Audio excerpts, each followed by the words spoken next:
Salam alaikum, ñu ngi leen di nuyu di leen ziar di leen bëggee bu baax a baax, ravi de vous retrouver encore une fois sur votre chaîne A2S Pro avec un immense plaisir. Continuez leen di abonner bës cloche de notification bu leen fàtte di like vidéo bi ndax mu mën a sori ñëpp mën ci jot. Di leen ndokkeel bu baax a baax encore une fois di leen ziar ci weeru koor bi. Voilà, gannaaw bi nga xamante ni nag Sénégal alternance am na fi, troisième alternance man ma koy tuddee alternative. Ndax li rupture la moom mooy jeexal lu bari quoi.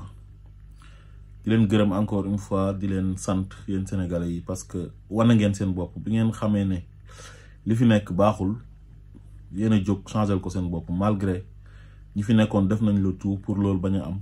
mais bi bés ba ñëwee exprimer wu ngeen jóg ngeen yéen ñëpp choisir ki nga xam ne moom mooy le président Bassirou Diomaye Faye mi nga xam ne président Ousmane Sonko moom la ñu recalé moom mu proposé ko. Donc Pastef moo nekk ci pouvoir bi alhamdulilah ala kulli xaal ba ñu bokkee ci ñi nga xam ne dañu doon xeex pour démocratie sénégalaise bi jëm kanam dañu doon xeex pour état de droit dañu doon xeex contre injustice forfaiture kon mën nañoo sant yàlla bu baax a baax ba bokkuñ ci ñi nga xam ne dañoo nekkoon ci camp bi nga xam ne du camp wu dëgg ñun dañoo opté ne ci suñu àdduna toujours fu ñuy nekk rek dañuy bëgg a féeteeg dëgg nekk fa ñuy xeexee ngir dëgg taxaw waaye duñu féetee mukk ci camp boo xam ne camp wu fen moo fay nekk jaayante ak di raayante te dara du ci dëgg ba tax na lu yàlla wax rek ne waqul jaa al xaq wa zahaqa al baatil inna al baatila kaana zahuuqa Pape Alé Niang moom daf koy résumer rek toujours daf naan fen du bejjaaw loolu la yàlla wax foofu rek ci aaya boobu noonu nee na fépp foo xamante ni fen dafa nekk yàgg fa boobu dëgg moo fa sori rek waaye heure bu dëgg ñëwee rek day toxal fen bi te ñun defe naa ne suñ dëgg ji macha allah benn dimanche ñëw nañ toxal li nga xam ne moom mooy fen yi yal na yàlla yokk jàmm Sénégal. am na ay nit yoo xam ne ñu ngi ci doon mere am na ñoo xamante ni ñu ngi ci jàppal benn en bu extraordinaire mais faalewuñu leen woon dañoo nekkoon ci lu ñu nekk xam ne lu ñu nekk moom mooy dëgg Sénégal mooy dëkk boo xam ne da ngay nekk yow am sa gëm-gëm. keneen am gëm-gëmam nga ne ko yow lu tax ngay gëm lii quoi te dafa am ñoo xam ne dañoo nekk tamit Sénégal jàpp ne ku nekk ci pouvoir rek la ñu war a àndal waruñoo ànd ak ku nekkul ci pouvoir maanaam bu nit nekkee ci opposition bi lépp luñ ko jiiñ moom la moom moo bon xam nga moom mooy nitu fitna kii parce que li ñu leen tàmmal mooy ki nekk au pouvoir toujours dafay jël alal di leen ko jox façon doomi aadama yooyu nag mooy nit yi nga xam ne man mënu ma woon a déggoog ñoom am na ci ay ñoo xam ne ay mbokk lañ amoon na ci ñoo xam ne daanaka ay xarit lañu woon waaye après dafa yàqu man moom dëgg jaral na ma lu nekk quoi voilà du ma ci aw ma ci xarit aw ma ci mbokk aw ma ci yaay aw ma ci baay aw ma ci mag aw ma ci rakk de toute façon man sama conviction su ma ko amee na nekk foo xam ne bu nit ñëwee fekk ma fa du ma xeeb te lu ñu doon xeex moom mooy dëgg mooy état de droit mooy combattre injustice bu métti bu amoon ci Sénégal te ñi ñu si doon mere xam nañ ne injustice am na mais dañoo nekk ñoo xam ne ay défaillant lañ maanaam bëgg lu yomb comme lu ñuy wax naan toog muy dox tëdd muy dox ak ñoo xam ne dañoo ragal tapet jàpp ne bu ñu toogee wax dara nguur dañ leen di jàpp tëj leen wala leneen xam nga te loolu kenn waruloon a am gëm-gëm boobu di def loolu sa bopp waa Pastef ak sympathisant au président Ousmane Sonko jàpp nañ ci des milliers de personnes te bi ñu génnee héros lañ nekk parce que sénégalais yi ñoom ñoo bëgg changement sénégalais yi ñoo bëgg nooteel bi amoon jeex te defe naa ne wane nañ ko am na ñoo xam ne jaral na leen tëdd nañ prison génn ci dignité te bu ñu génnee ñëpp dañ leen a gën a respecté gën leen a fonk ñoom tamit ñu gën a engagé wu xam ne si révolution lañ nekk te tôt ou tard dañuy gagné te yàlla def na gagné nañ ko. waaye nag li nekk ci kanam moo gën a métti te incha allah dinañ ko réussir lu gën a am solo mooy gis nga njub dafa am solo gis nga nit boo nekkee njiit mooy al imaamul adil nekkal njiit bu jub rek ñu toog sa ginnaaw tamit nangoo jub lépp loo song nga daan ko dafay yomb te Sénégal li ñu manqué woon mooy njiit bu jub te am nañ yaakaar ci président Bassirou Diomaye Faye ak le président Ousmane Sonko ak waa Pastef yëpp ne njub gu ñuy oote dinañ ko doxal ci Sénégal ba sénégalais yëpp gis nañ nguur gi nguur gu jub lañ te ñoom dinañ wane le bon exemple te njëkkoon nañ ko wane sax ci seen jaar-jaar fañ jaar impôt et domaine ak ñeneen waroon a nekk milliardaire te nekkuñ ko te seen ay morom jaar nañ fa nekk ay milliardaire. waaw dafa am ñoo xam ne nag ñoom ci dynamique bi ñu nekkoon ba léegi ci lañ nekk mooy les Sonkophobes xam nga Sénégal dafa am ay Sonkophobes ñoo xam ne ñoom Ousmane Sonko la ñuy bañ a dégg quoi malgré Ousmane Sonko l'écrasante majorité des Sénégalais ñoom ñoo ko bëgg waaw Ousmane Sonko day fale sax léegi fal na ay maire fal ay député ba pare fal président de la République ñi doon wax ne falu leen sax gars yi wan nañ leen ko ci élection yi passé muy élection présidentielle yi amoon le 24 mars 2024 seen bureau de vote ñoom ñëpp dañ leen fa duma leen ci seen centre yi duma leen ci fa ñu dëkk ñu doon wax ñooy borom Dakar ak ñëpp gis nañ ne le président Ousmane Sonko envergure nationale la am ak internationale ndax diaspora bi moom on n'en disconvient pas foofu moom razia la comme d'hab voilà kon yàlla bu yaakaar tas yàlla na yàlla yokk jàmm dafa am kenn ci ñooñu ku ñu tuddee Dj Boubs moom ci Sonkophobes yi la bokk dafa am nag candidat boo xam ne man xam naa ko bu baax a baax candidat boobu noonu mooy Amadou Ba am na leneen lu ñu xam mais jarul ñu koy wax parce que loolu ñun intéressé wuñu quoi seen vie privée la ñun duñ attaqué kenn si sa vie privée wala ñu lay attaqué di attaqué sa personne ça nous intéresse pas ñun réew mu ñu bokk di penc mi la ñuy défendre ay intérêt di Sénégal képp koo xam ne da nga ñëw di menacer intérêt Sénégal pour sa intérêt personnel ñun dañuy taxaw wax ak yow jàpp nañ ne nag accéder nañ au pouvoir ginnaaw bu ñu xeexee ba yàlla yóbbuñu ci pouvoir bi ne dañuy toog noppi dootuñu waxati ñun dañuy continuer encadrer suñu projet bi dañ koy encadrer continuer di sensibiliser sénégalais yi di gën a waxtaan ak sénégalais yi ci li nga xam ne moom lañ nar ak fu ñu bëgg a yóbbu Sénégal duñu toog mukk di seetaan dañuy continuer di défendre le président Ousmane Sonko dañuy continuer di défendre le président Bassirou Diomaye Faye dañuy continuer di défendre le projet de Pastef ngir sénégalais yi seen yaakaar bañ a tas duñu nangu nag benn Sonkophobe nga xam ne da nga aigri wala da nga mécontent wala da nga am une haine viscérale comme ni nga ko amee woon bu njëkk ba ñëw ne da ngay jéem a yàq comme ca la nga nekkoon lu ñu la xamee woon yàq ngeen a yàq ba sonn te terewul ñii fañ bëggoon a àgg nañ fa accéder nañu au pouvoir yàlla dogal na ne Bassirou Diomaye Faye palais bëri moo fay dugg te mooy nekk njiitu réewu Sénégal te rupture dina am incha allah léegi nag seen élément de langage yu bees yi lenn la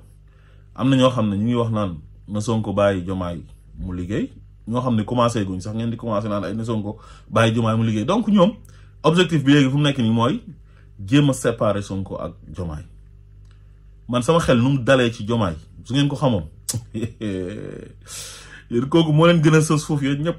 kooku àdduna intéressé wu ko kooku moo Ousmane Sonko maanaam seen jaar-jaar bii nii maanaam nguur ay pouvoir yi dafa tuuti pour yàq seen diggante yéen xamul leen sax li xew yéen yëgu leen sax da ngeen di toog nii di parce que amatu leen argument quoi da ngeen di délirer voilà donc objectif bi ak élément de langage bi temps yi loolu la seen chroniqueurs yi commencé nañ mooy dof boobu nekk fële nu mu tuddati Sen TV Kader xaw ma ce vaurien là nga xam ne benn dof bu ñu jëlee ci mbedd mi la indi ko ci télé bi mu naan day def ay chronique xam-xam zéro xamul dara ay waxu dof rek lay wax voilà donc damay dellu soit ci Dj Boubs moom nee na palais bi fa président Bassirou Diomaye Faye demee ànd ak le président Ousmane Sonko dem seeti le président Macky Sall mu nekk image bu rafet moom rafetlu na ko Boubs nee na dafa nice nee na c'est une très belle image waaye lam ca teg moo yàq wax ji parce que daf ne Sénégal nii rek la jarutoon ñuy taal suñ BRT jarutoon ñuy taal ay Auchan jarutoon ñuy xeex ak policiers yi di dóoranteeg ñoom xeer kon léegi moom dafa bëgg a wax ne daal waa Pastef ak les sympathisants de président Ousmane Sonko ñoom ñoo doon taal BRT bi ñoo doon taal tamit Auchan yi xam nga loolu ñoom mooy seen problème quoi ñoom nit boo ko ñoom dañoo obsédé ci Ousmane Sonko maanaam dañoo bañ Ousmane Sonko bañ koo bañ ba mosuñoo bëgg Ousmane Sonko am bànneex parce que li muy oote la anti système la te ñoom ci système bi la ñuy dundee système bi moo leen di dundal moo tax Ousmane Sonko dafa mel ni comme genre poison ci ñoom léegi xam nañ ne Sonko fu mu nekk nii jeex na li mu bëggoon am na ko jëm nañ ko recalé ne ko doo nekk candidat mu dugal candidat yam def ay stratégie politique am ba accéder au pouvoir su nekkoon nit koo xam ne daf naan man pouvoir rek moo ma intéressé xam nga konoon heure bii kenn waxatu ko konoon day def comme ni moromam yi def su nekkul man du nekk keneen am na ñu bëri ñu fi éliminé woon ñoo xam ne mujj ñoo dem élection mais moom def na ay tactique def ay stratégie ba yéene koo xam ne rakkam la nekk ancien collègue am ñu seq jàmm seq kóllëre ba seen diggante doom sax tuddante nañ ko maanaam Bassirou Diomaye Faye tuddee na Ousmane Sonko doom xam nga mu jël ko jox ko pouvoir bi parce que wóolu na ko ci ay qualité am ginnaaw yàlla ak peuple sénégalais bi léegi nee na jarul woon ñuy toj BRT jarutoon ñuy lakk ay Auchan mais Auchan yi ak BRT yi ci ay manifestation lañ ko doon attaqué di ko yàq kan moo la wax ne waa Pastef la kan moo la wax ne sympathisant wu Ousmane Sonko yi ñoom ñoo ko def mais injustice fu mu am dafa am ñoo xam dañuy ñëw profité ci def lu ñu bëgg a def ba tey kenn xamul kan la de parce que dafa am injustice bu ñu teg ci kaw président Ousmane Sonko mu nekk borom mbooloo ay nitam génn di manifester waa léegi ay nitam bu ñu génnee di manifester lu nekk mën na cee rax moo tax yàlla wax ne wattaqu fitnatan laa tusibanna allazina zalamu minkum xaassa da ngeen di moytu fitna boo xam ne bu tàkkee dina dem ba laal keneen koo xam ne yoonam nekku ci waa léegi lan moo tax yow reproché woo dara ki nga xam ne moom moo ñëw fekk Ousmane Sonko di opposé wu mu ne ko doo fi opposé woo di jël ay xale jigéen di leen yebal na leen dem leen ngeen jiñ ko viol dëkk bi tàkk jàpp ne mënoon nañ ko jël rek taxañ dem dugal ci kaso bi te coow du jubbal du tàkk kon defe naa ne kooku moo yooyu fitna bi mais bu bàyyi woon ki nga xam ne moom mooy le président Ousmane Sonko mu opposé wu comme ni ko constitution bi waxee ne il faut qu'il y ait une opposition ku noonu problème du mas a am problème bi mooy nit ki moo bëggoon 3e mandat gis ne kii da ko koy xañ muy def ay pexe pour éliminer ko jaarale ko ci justice mobiliser gendarmerie police dugal leen ci yéen ñi nga xam ne ci lobby yi nekk Sénégal ci ngeen bokk mu dugal leen ci média bi mooy la presse jël ay patron de presse jënd leen jënd ay journalistes créer ay chroniqueurs ay saagakat yu nekk ci réseaux sociaux yi dugal ci ay marabout dugal ci ay influenceurs ay nit yoo xamante ni c'est des personnes influentes pour ñu songandor Ousmane Sonko yàq ko yàq àdduna mais yàlla sotti loolu yàlla nanguwul bu ngeen di bëggee yàq nit dafay fekk mu neex yàlla mais bu neexul yàlla du am defe naa ne la mu bëggoon moom Ousmane Sonko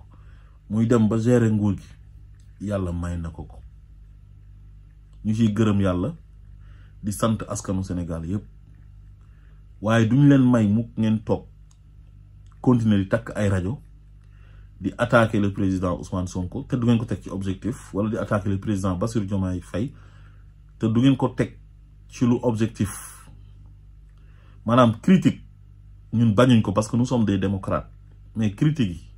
nañ ko teg ci xam-xam teg ko ci objectivité c'est très important mais ay attaque personnelle ay haine viscérale boo xam ne da nga koy am ñëw di ko déverser ci nit koo xam ne kilifa la yàlla may na ko ba wane na ko ngeen bañ na du ngeen nangu ba tey loolu defe naa ne xeex ak yàlla la nangu bañ a nangu ndogalu yàlla la mais nag seen bopp ngeen koy def ñun nag dinañ nekk au pouvoir te lépp lu taaloon dëkk bi dootuñ fa jaar parce que loolu moo taxoon ñu doon xeex ñi war a opposé dinañ leen bàyyi ñu opposé wu ci jàmm kenn du fi nekk di def ay répression ci kaw ay opposants di leen jàpp di tëj loolu ñun du suñu yoon justice dina am indépendance ku def loo war a def bu la justice waree teg loxo na la teg loxo te yoonu exécutif bi di ci nekk loolu lañ doon xeex te incha allah dinañ ko doxal ba Sénégalais yëpp xam na li fi amoon dootu fi amati jàpp ay opposants di tëj di jàpp ay activistes di tëj ay impunité dóor doom làq doom sa camp di wax lu leen neex di def lu leen neex te dara du leen ci fekk opposition bi buñ sëqatee wala activistes yi ngeen jàpp tëj loolu moom dalal leen seen xel jeex na Sénégal démocratie day gën a dëgër état de droit bi day gën a dëgër injustice moom jeex na fi Boubs nee na ñi doon xeex dañ doon xeex ngir Ousmane Sonko ñeneen ñi di xeex ngir Macky Sall man de fi ma féete li ma gëm mooy ñi doon xeex dañ doon xeex pour la démocratie sénégalaise dañ doon xeex pour état de droit dañ doon xeex contre l'injustice waaye du jëm Ousmane Sonko ji moo tax ñi doon xeex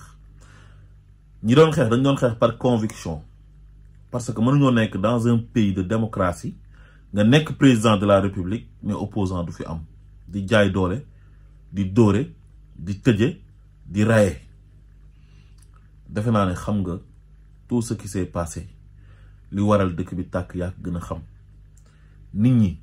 li tax ñu doon xeex yow yaa ko gën a xam te Sénégal njëkkeewu ko te du ko mujjee révolution bi am Sénégal ba réussir yaa gën a am ci dëkk yi ci àdduna bi ay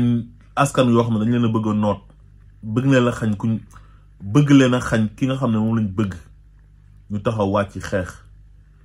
ngir réew mi mën a am démocratie ngir réew mi mën a nekk état de droit waaye kenn xeexul woon ngir Ousmane Sonko kenn xeexul woon ngir intérêt Ousmane Sonko personnel ndax tey Ousmane Sonko su fekkoon intérêt moo tax muy xeex wala moo tax ñi ànd ak moom doon xeex ku noonu dinañ fexe mu nekk candidat parce que bi mu nekkee ci kaso bi fekk nañ ko fa négocier ak moom ne ko processus bi dañ ko bëgg a commencer waat pour nga nekk candidat mu bañ ne leen nañ continuer processus électoral bi man tànn naa candidat ba pare mu sacrifier boppam kon kooku nguur intéressé wu ko nekk président intéressé wu ko projet bi mu amee muy projet Pastef bi nekk un projet de société mu présenté ko Sénégalais yi am yaakaar ne mën na ko jëmmal ba Sénégal naat ci loolu moo ko intéressé nee na moom jëmmam ji amul solo moo tax mu passe flambeau bi Diomaye continuer ba gagné am ndam su Diomaye gagné dafa mel ni moom moo gagné loolu la gëm mënoon a nekk Birame Souleye Diop mënoon a nekk Abass Fall mënoon a nekk El Malick Ndiaye mënoon a nekk Sare wala Adjuma Sow wala keneen ak keneen Khadija Maye Koor ak may mën a jéyeeg mënoon a nekk ñëpp ñi nga xam ne gëm nañ projet bi te bokk Pastef léegi beneen bi mu ne ñoom fu mu nekk nii ñoom ñooy bénéficié wu ci mbir mi ginnaaw bu ñu xeexee ba pare léegi jaruñ woon di leen xeexal parce que ñoom ñoo ciy bénéficié wu bu fu sa gëm-gëm boobu noonu dafa obsolète maanaam c'est révolu loolu sénégalais yi gëmatuñ loolu boo gisee li ñu voté dimanche bi passé ngay xam ne sénégalais yi gëmatuñ loolu sénégalais yi loolu lañ doon xeex yow li ngay wax nii moo tax ñu jëlee fi Macky Sall mooy yore nguur di ci noos di ci bénéficié wu ban bénéfice ngay am ci nguur ñun luñ gëm ne moom nga war a bénéficié wu ci nguur te ba pare di auto rupture boobu xam nga mooy lan mooy li nga xam ne daan na fi am bañ fee amati yore nguur jàpp ne nguur dafa neex di sàcc xaalis di noos sénégalais yi di gën a ñàkk bu ñu añee duñu reer bu ñu reeree duñu jekki bu ñu feebaree duñu mën a faju loolu jeex na fi boo foogee ne nag loolu moo tax waa Pastef doon xeex pour accéder au pouvoir da ngay nax sa bopp ñun rupture lañ oote maanaam ñëw nekk bàyyi faalu sénégalais yi di leen liggéeyal sénégalais yëpp gis seen bopp ci nguur gi mais pas ñëw ngir noos nga ne ñoom bu ñu paree ñoom ñooy tëdd seen ay climatiseur moom Boubs yow yaa ngi ciy tëdd te nekkoo ci nguur am na ay commerçant yeeg ay ñeneen ñu nekk Sénégal ñoo xam ne nekkuñ ci nguur te ñu ngi tëdd ci ay climatiseur ku yàlla wërsëgalee nga am loo jëndee climatiseur di nga ko jënd tëdd ci président de la république nag mënoo ko nekk te doo nekk ci conditions yi bien waaw waaye li tax a jóg waa Pastef lu tax a jóg président Diomaye li tax a jóg président Ousmane Sonko du nekk ci nguur di noos kon kay su boobaa ñun luñ doon oote dootu ko jarati kon ñu nag Macky Sall rek ñun ñooy yëpp li Macky Sall nekkoon ak ñi ko jiitu woon loolu lañ wax ne baaxul moo tax ñu koy xeex te loolu yow li ngay wax ci la bokk am na keneen ku ñuy wax Mamadou Biteye moom it nekk Walfadjri ñi may wax ni man xam naa leen sama ay collègues lañu woon amoon naag ñoom de très bonne relation nag